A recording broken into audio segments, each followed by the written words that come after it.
चुनावी सरगर्मी तेज है और इसी बीच बिहार के धरती पर पधारे हैं बेगूसराय के लाल राकेश सिन्हा। राकेश सिन्हा के बारे में सब परिचित होंगे, संघ के विचारक हैं, राज्यसभा सांसद हैं। सर, बहुत स्वागत है आपका।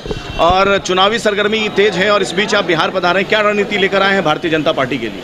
देखिए, पार्टी बहुमत में आ रही है, नरेंद्र मोदी जी प्रधानमंत्री बन रहे हैं।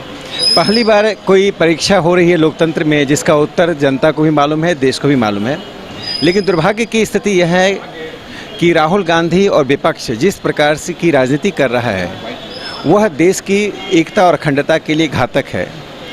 राहुल गांधी वायनाड गए हैं। जनतंत्र में एक व्यक्ति 2 स्थानों से चुनाव लड़े, 3 स्थानों से चुनाव लड़े, लेकिन वहाँ मुस्लिम लीग शरणम गच्छामी, जो मुस्लिम लीग भारत के विभाजन के लिए जिम्मेदार है, उसका झंडा वही है जो विभाजन के पूर्व का झंडा है, उसका ध्वज वही है जो पाकिस्तान के मुस्लिम लीग का झंडा है। इस दुर्भाग्य की स्थिति से देश को अलग करने के लिए आज जन जागृति हो रही है। यह चुनाव विपक्ष के रणनीति को उजागर करने का भी चुनाव है। भारतीय जनता पार्टी अपने दमखम पर बहुमत में आ रही है। बेगूसराय का जो सीट है, मैं बेगूसराय पे 1-2 सवाल इसलिए पूछ लेता हूँ क्योंकि उससे आपका भी संबंध है। बेगूसराय सीट पर इस वक्त 2 अलग विपरीत विचारधारा के लोगों के बीच में लड़ाई हो रही है। एक तरफ कन्हैया कुमार, एक तरफ गिरिराज सिंह। तो गिरिराज सिंह की मदद करने जाएंगे आप?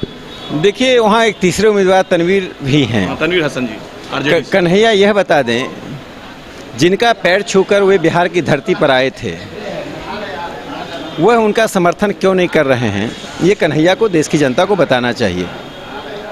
कन्हैया बिहार आने के बाद जब जेएनयू का प्रकरण हुआ था तो लालू जी के पास गए, उनका पांव छुआ, आशीर्वाद लिया।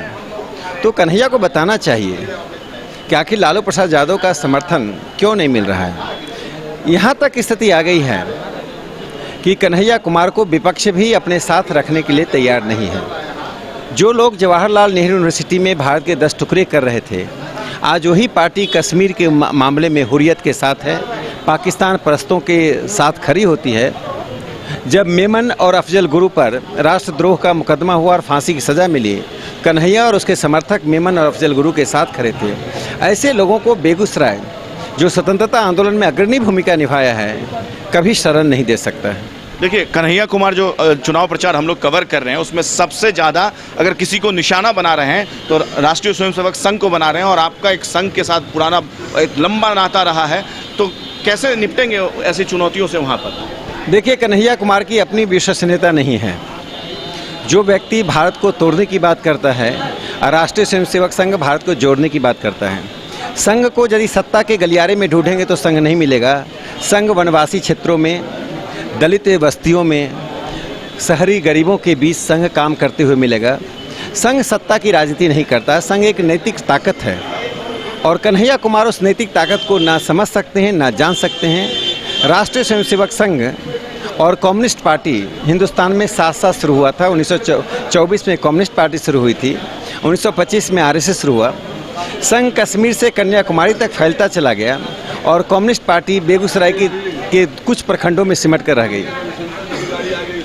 चंदरपुर की एक रैली में, चंदरपुर के रैली में राहुल गांधी ने नरेंद्र मोदी और लालकृष्ण आडवाणी के संबंधों पर एक बहुत कटाक्ष किया। मैं उनके शब्द को कोट कर रहा हूं। उन्होंने कहा है कि शिष्य ने गुरु को जूता मारकर नीचे उतार दिया। आखिरी सवाल है मेरा। देखिए, अब शब्दों का कोई स्थान नहीं है भारतीय राजनीति में। भारतीय जनता पार्टी हमेशा स्वस्थ विमर्श करती रही है। हम स्वस्थ विमर्श को देते हैं। दुष्प्रचार, अपशब्द, गाली गलौज, ये विपक्ष की भाषा बन गई है, उस पर हम टिप्पणी भी करना नहीं चाहेंगे। हमसे बात करने के लिए बहुत बहुत शुक्रिया।